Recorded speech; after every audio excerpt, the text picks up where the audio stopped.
Welcome to Sairaj education. My name is Chanda Jaiswal. Okay, हमने start किया था चैप्टर 6 यानी कि book keeping accountancy 12th commerce के लिए अकाउंटेंसी में बुक यानी कि बी के। ओके, इसमें हमने चैप्टर 5 पूरे कंप्लीट कर लिए हैं। चैप्टर 6 में भी अच्छे खासे वीडियो डाल दिए हैं। ठीक है, जो चैप्टर 6 है आपका डिसोल्यूशन ऑफ पार्टनरशिप फॉर्म। अगर बच्चों नहीं देखा पहले के वीडियो देख लो। ठीक है, 5 चैप्टर पूरे कंप्लीट कर रहे हैं, साथ में रिवीजन भी हमने स्टार्ट किया है। ओके, जो लाइव ले रही हूँ, ओके, तो उसके लिए भी आया करो, आपका ही फायदा है।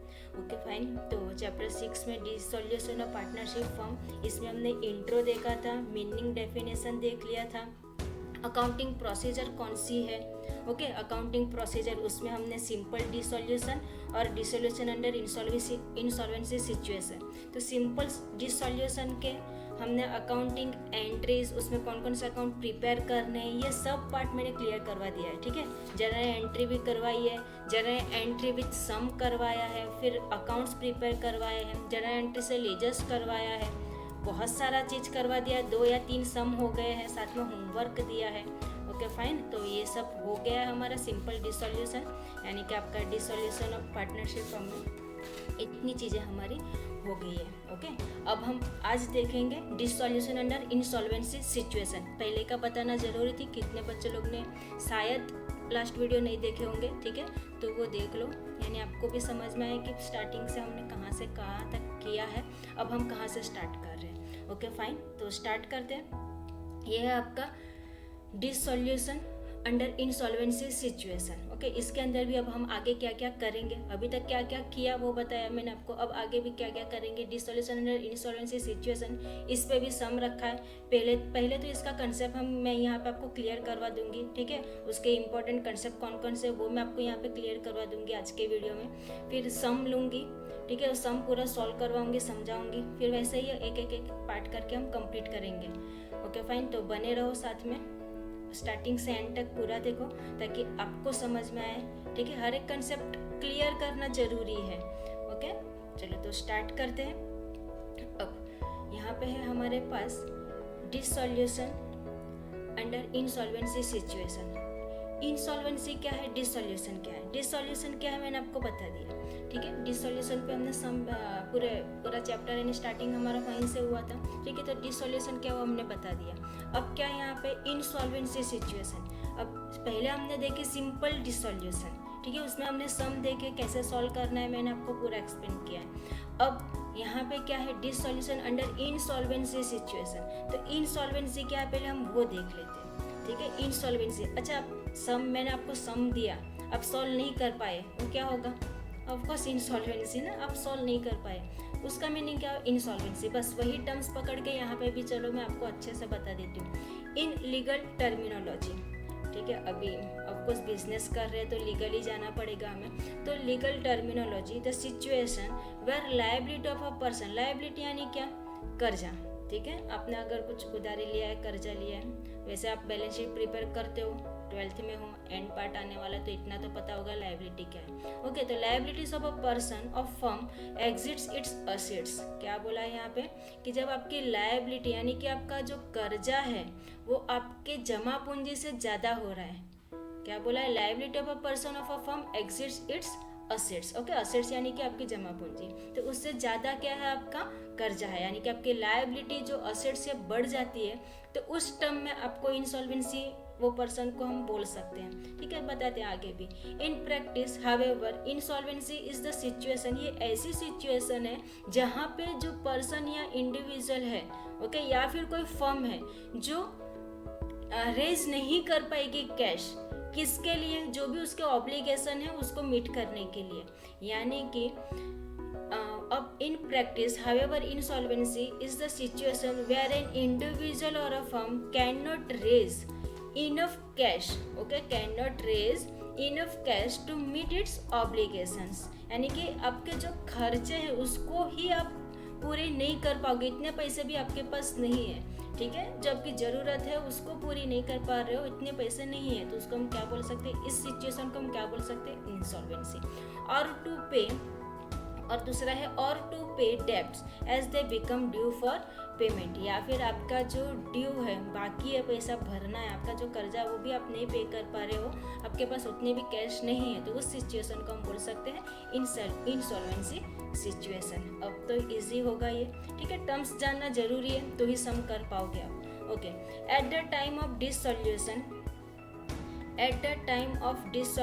If the partners capital account show debit balance. अब ये टर्म्स आपको सम के अंदर हेल्पफुल हो सकते हैं, ठीक है। जो टर्म्स हम यहाँ पे थियरी में समझते हैं ना, ये आपको सम के अंदर, जो प्रैक्टिकल सब सम आप छुड़ाओगे ना, तो उसके अंदर हेल्पफुल हो सकता है, क्योंकि आपको जब तक टर्म्स नहीं मालूम रहेंगे तब तक आप सम भी नहीं कर पाओगे, और गोखन पट्टी करोगे, ठीक है, रेक्टिफिकेशन करोगे, तो वो सम में काम नहीं आने वाला, आप एग्जाम में भूल ही जाओगे। सो बेटर एक एक कंसेप्ट को अच्छे से समझ के चलो। मैं ऐसे ही करवाती हूँ, आपको हर एक कंसेप्ट क्लियर करवाती हूँ, ठीक है। फिर हम प्रैक्टिकल पे जाते हैं। अच्छा, तो इसके लिए आपको क्या करना है कि एक भी मिस ना हो आपका सेशन, ठीक है। इसके लिए आपको क्या करना पड़ेगा, सब्सक्राइब, और जितना हो सके उतना शेयर करो, ठीक है। सब्सक्राइब करोगे, बेल आइकन प्रेस करोगे तो आपको नोटिफिकेशन मिलेगी और आपकी स्टडी कंटिन्यू रहेगी। और साथ में शेयर करो तो आपके साथ आपके फ्रेंड्स को भी इसका फ़ायदा मिले, ओके। और अच्छा लगे तो एक लाइक तो बनता है, ठीक है, ओके।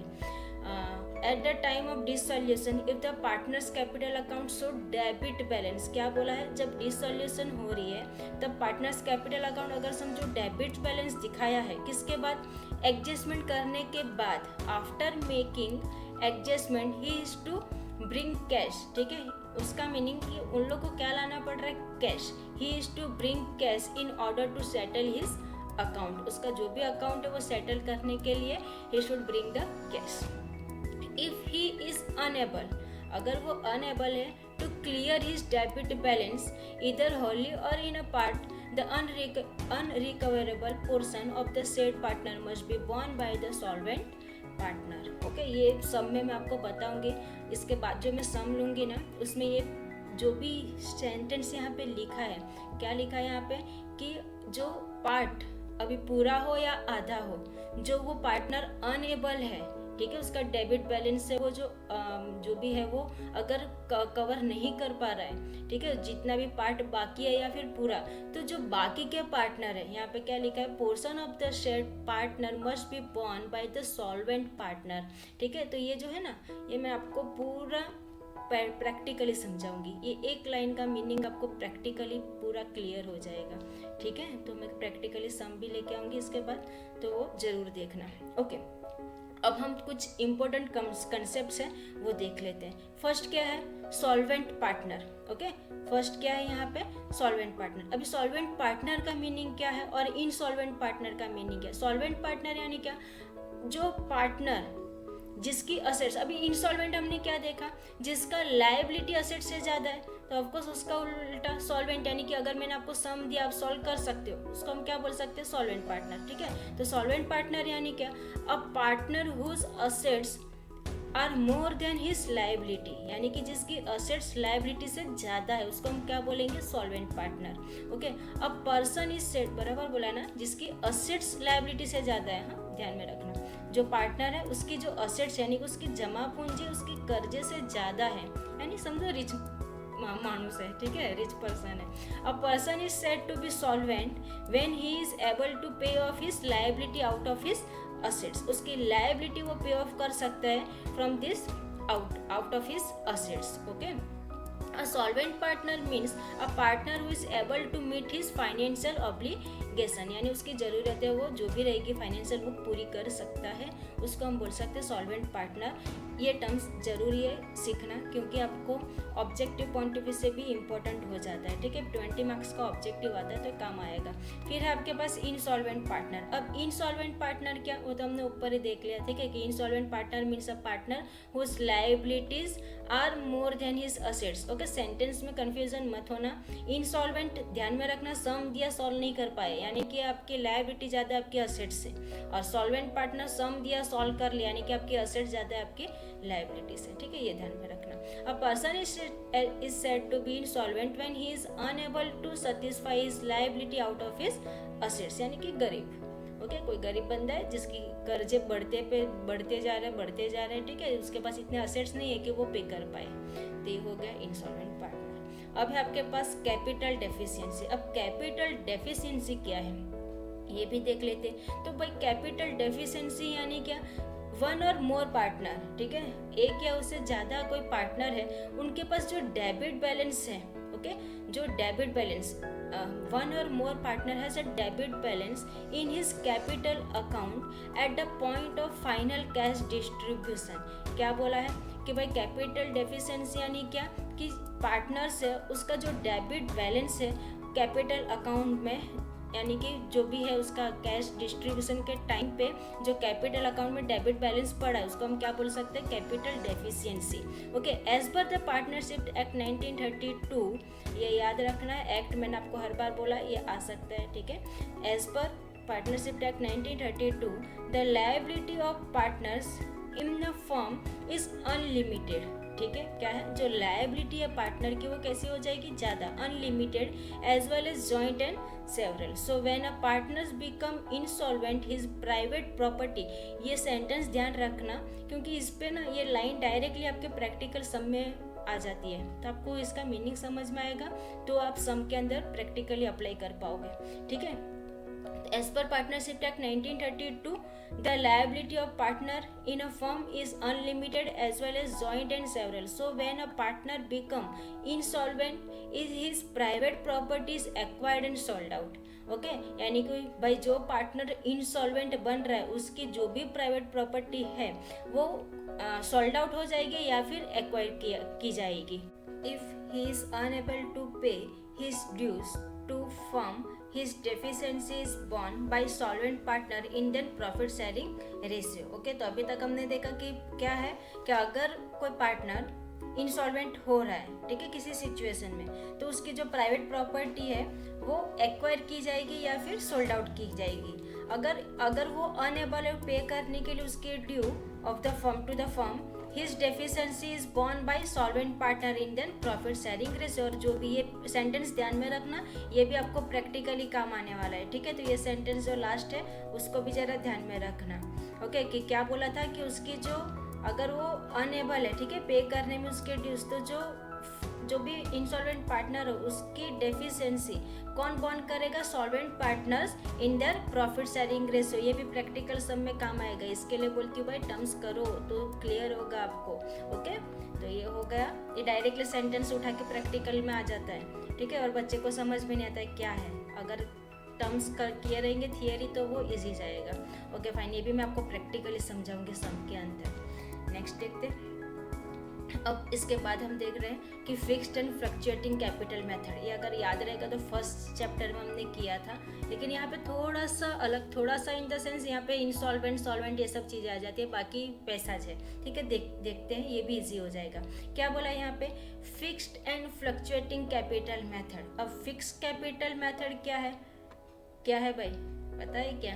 ओके, चलो, fixed capital method. Under fixed capital method a separate current account is prepared for each partner. याद है fixed and fluctuating capital method कैसे करते थे हम लोग? ओके, यहाँ पे क्या बोला, फिक्स्ड कैपिटल मेथड। ये जो फिक्स्ड कैपिटल मेथड है उसके अंदर हम एक सेपरेट करंट अकाउंट प्रिपेयर करते हैं हर एक पार्टनर के लिए। All the adjustments are made in current account, और जितनी भी एडजस्टमेंट रहती है उसको हम कहाँ पे करते हैं, करंट अकाउंट में, ओके।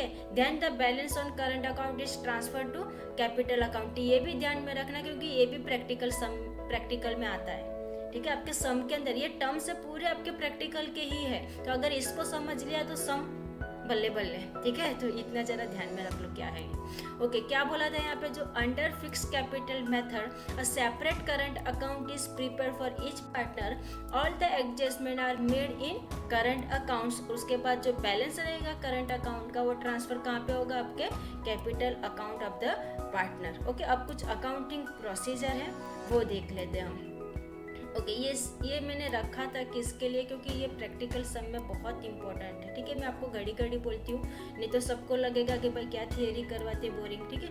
थियरी बोरिंग नहीं रहती है, बोरिंग आप लोग कर देते हो उसको। अगर इसको समझ के लोगे तो प्रैक्टिकल सम इजी जाएंगे, इसके लिए थियरी जरूरी है, ओके। अब क्या है यहाँ पे, अकाउंटिंग प्रोसीजर। अब क्या है, अकाउंटिंग प्रोसीजर कौन कौन सी है वो मैं आपको बता देती हूँ कि ट्रांसफ़र किया है, ठीक है, transfer the balance on insolvent partners current account to capital account. अगर हमने ट्रांसफ़र किया है बैलेंस किसका, इंसॉल्वेंट पार्टनर का, करंट अकाउंट से किधर, टू कैपिटल अकाउंट, तो एंट्री क्या बनेगी आपकी भाई, कहाँ से हमने ट्रांसफ़र किया, इंसॉल्वेंट पार्टनर से कहाँ पे, कैपिटल में, यानी कि करंट से कैपिटल, तो भाई करंट से कहाँ पे जा रहा है, कैप के तरफ जा रहा है। तो insolvent partners current account debit to insolvent partners capital account, ठीक है, ये रॉन्ग लिखा है, डेबिट डेबिट लिख दिया है वो रॉन्ग है। ओके, तो यहाँ पे क्या है, being insolvent partners current account transfer to capital account, पता है ना, यहाँ पे ये नहीं आता है, insolvent partners current account debit to insolvent partners capital account. Okay,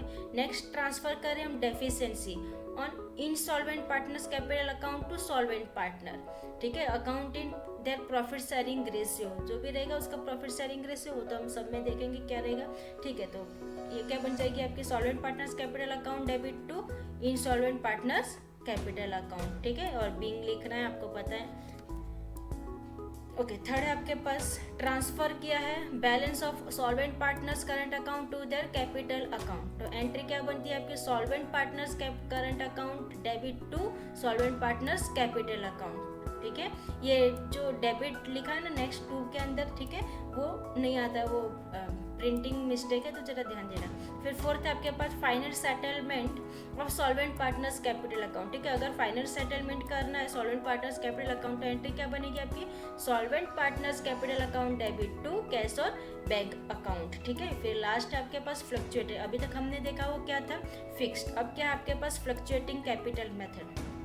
इसमें क्या है, under fluctuation capital method no current accounts are open, okay, ये हमने फर्स्ट चैप्टर में भी पढ़ा था, आपको याद होगा तो, ठीक है। फ्लक्चुएटिंग कैपिटल मेथड में क्या बोला यहाँ पे, no current account are open, all the adjustment are made in capital account of the partners, deficiency of insolvent partners capital account is transferred to solvent partners capital account in their profit sharing ratio, तो entry क्या बन जाएगी आपकी, solvent partners capital account debit to solvent partners capital account current account to capital account, ठीक है, ये wrong लिख दिया है, प्रिंटिंग मिस्टेक बहुत है इस बार बुक में, ठीक है, तो जरा ध्यान देना, being insolvent partners capital account transfer. Okay, तो ये तो था fixed and fluctuating capital method से जो भी एंट्री बनी वो बताई मैंने आपको, ठीक है। इसके बाद हम लोग सम लेंगे, अब नेक्स्ट हम प्रैक्टिकल सम सॉल्व करेंगे, ठीक है। तो आज के लिए इतना रखते हैं ये सेशन के लिए, ठीक है, नेक्स्ट सेशन में हम मिलेंगे सम के साथ, तो तब तक के लिए बाय बाय, थैंक यू।